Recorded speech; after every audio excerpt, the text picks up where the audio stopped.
সকল মানুষ উদাসীন হয়ে থাকে, গাফেল হয়ে থাকে। অথচ হাযা শাহরুন ইউরফাউল আমালু ইলা রাব্বিল আলামিন, এটা হলো এমন একটা মাস, সারা বছরের ইবাদত, সারা বছর বান্দারা যেই ইবাদতটুকু করে, একবার সুবহানাল্লাহ বলে, এক ওয়াক্ত নামাজ পড়ে, একটু দান সদকা করে, সারা বছরের সকল আমলগুলা একত্র করে এই শাবান মাসে সেই আমলগুলো আল্লাহ পাক রব্বুল আলামিনের দরবারে পেশ করা হয়। সুবহানাল্লাহ, আরো জোরে বলেন সুবহানাল্লাহ। সারা বছর যত ইবাদত করেছেন, টুকিটাকি যতটুক নামাজ পড়েছেন, 5-10 টাকা, 100 টাকা, 50 টাকা যাই দান করেছেন, যত একটু ভালো কাজ করেছেন, এই সারা বছরের সকল আমলগুলো একত্র করা হয়। একত্র করে এই শাবান মাসে সেই আমলগুলো আল্লাহ পাক রব্বুল আলামিনের দরবারে পেশ করা হয়। সুবহানাল্লাহ। আল্লাহ রাসূল আরো বললেন, ফানা উহিব্বু আন ইউরফা আমালি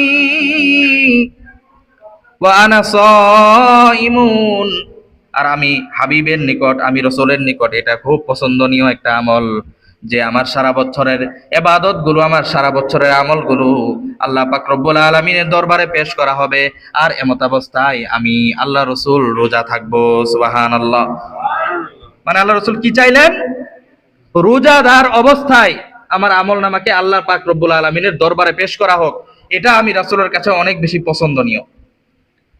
তাহলে আমাদের জন্য তো এটা করা উচিত। আমি রোজাদার, এমন অবস্থায় আমার আমলকে আল্লাহ পাক রব্বুল আলামিনের কাছে যদি পেশ করা হয়, আমার আপনার আমলের মধ্যে কি পরিমাণ ঘাটতি, এটা তো আমরাই ভালো করে জানি, নাকি ভাই?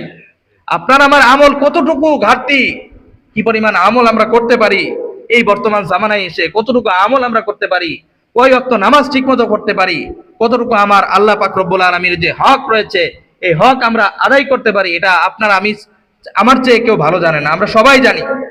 তো আমাদের এই ঘাটতি আমলের মধ্যে যদি রোজাদার অবস্থায় আমাদের আমলগুলো আল্লাহর কাছে পৌঁছানো হয়, তখন আল্লাহ পাক রব্বুল আলামিন এমনও হইতে পারে যে রোজা হলো আল্লাহ তাআলার কাছে সবচেয়ে প্রিয় একটা আমল। কারণ রোজা রাখা হয় আল্লাহর ভয়ে।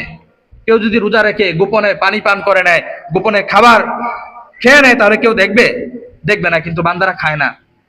কারণ রোজা একমাত্র আল্লাহর সন্তুষ্টির জন্যই রাখা হয়। এজন্য আল্লাহ তাআলা বলেন যে বান্দা যত আমল তুমি করো, এই সমস্ত আমলের ফায়দা এবং সমস্ত আমলের আজর ও সওয়াব ফেরেশতাদের মাধ্যমে আমি আল্লাহ তোমাদেরকে দিব, কিন্তু রোজা এটা একমাত্র আমার জন্য যেহেতু রেখে থাকো, এই রোজার বিনিময়ে আমি আল্লাহ নিজেই, সুবহানাল্লাহ, রোজার আমল, রোজার বিনিময়ে আল্লাহ তাআলা নিজেই হয়ে যাবেন। তো এই জন্য রোজাদার অবস্থায় যদি আমার আপনার আমলটা যদি আল্লাহ পাক রব্বুল আলামিনের দরবারে যায়, তাহলে এমনও হইতে পারে